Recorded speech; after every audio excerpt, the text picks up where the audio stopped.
کٹھے وہ مسافر اپنا سامان لد کے رخصت ہو گئے.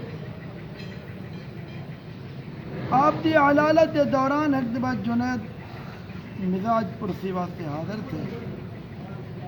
کچھ پھل تے پھل آپ کو پیش کی کرنے دفعہ جب آپ جنید دی بیماری وچ اپنے عقیدت مند کٹھے ہمراہ ان دی مزاج پرسی واسطے تشریف گن گئے تو اپنے مریدوں کو فرمایا نے سب لوگ جنید دا مرد اپنے تے تقسیم کرو. یہ آختے جنید تو صحت یاب ہو گئے. آپ نے فرمائے پھل تے پھل دی بجائے میں عیادت کرنی چاہیے. کچھ لوگ ایک ضعیف العمر بندے کو مریں دے کٹیں دے کہ دیویں دے قید خانے کی طرف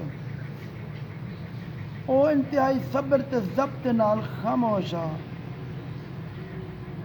آپ نے قید خانہ وائنتے نے پوچھا اس قدر ضعیفی نکاحت دے باوجود تیں صبر کیویں کیتے؟ ان جواب دیتے صبر دا تعلق ہمت تے بہادری نال ہے طاقت تے قوت دے نال کہیں. ابوالحسن نوری رحمت اللہ علیہ بزرگ نے پوچھے صبر دا کیا مقصد ہے؟ وہاں کے مصیبتیں کو میں خوشی دے نال برداشت کرنا چاہیے جی میں لوگ مصیبت کے چھٹکارا پاتے خوش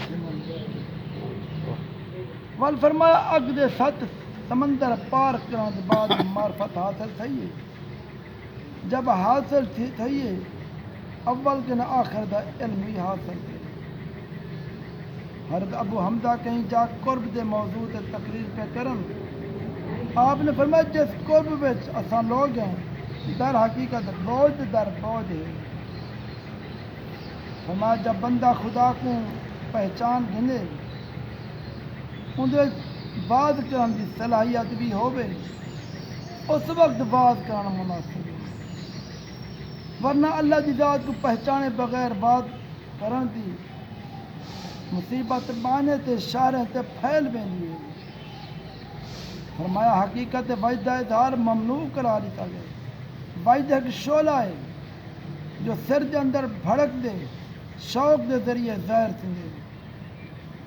فرمایا اتباع سنت دے بغیر اسلام دا راستہ نہیں ملتا.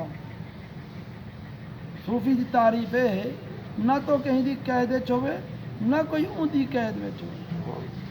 فرمایا ارواح صوفیہ غلاظت بشری کے عادات قدرت نفسانی کے صاف خواہشات کے مبرہ ہونا. فرمایا تصوف نہ رسم نہ علم کیونکہ اگر رسم ہوندا تو مجاہدے نال اگر علم ہوندا تعلیمات نال حاصل کیا. بلکہ تصوف ایک اخلاقی شے ہے. اللہ تعالیٰ دی اخلاق اور عادات کو اختیار کرنا حاصل کیا. فرمایا مخلوق دشمنی خدا دوست دا نا تصوف ہے. ایک نبی نہ اللہ دا ورد کریں دے رستے وچ آپ کو ملیا تو آپ نے فرمائے تو اللہ کو کیا جانے اگر جان گھنیا تو زندہ نہ رہ سکتا. یہ فرماتے غش کھاتے زمین تے ڈھائے پیں ہوش امن بعد انجے جنگل وہیں پہنچن جتا باز دی ہانسیں آپ دے جسم چپ جان ہر قطرہ خون دینا اللہ دا نقش ظاہر تھی میں. جب یہ حالت آپ گھر آندہ گئے تو لا الہ الا اللہ دی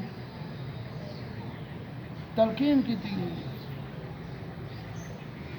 آپ نے فرمایا میں اندھوں کو ویندا پیا جن جی تسا تلقین کرنے پیو. یہ آختے ابوالحسن نوری رحمت اللہ علیہ دنیا کے رخصت ہو گئی. جنید بغدادی کا قول ہے اپنے دور دے یہ جے صدیقین میں چوہن آپ دے بعد کہیں نے حقیقی اور سچی گال نہیں آکی. یہ ہم حضرت ابوالحسن نوری رحمت اللہ علیہ سبحان اللہ حالات سنے میں پڑھیں. اللہ تبارک و تعالیٰ اپنے اولیاء کی پہچان نصیب آمین آمین. اللہ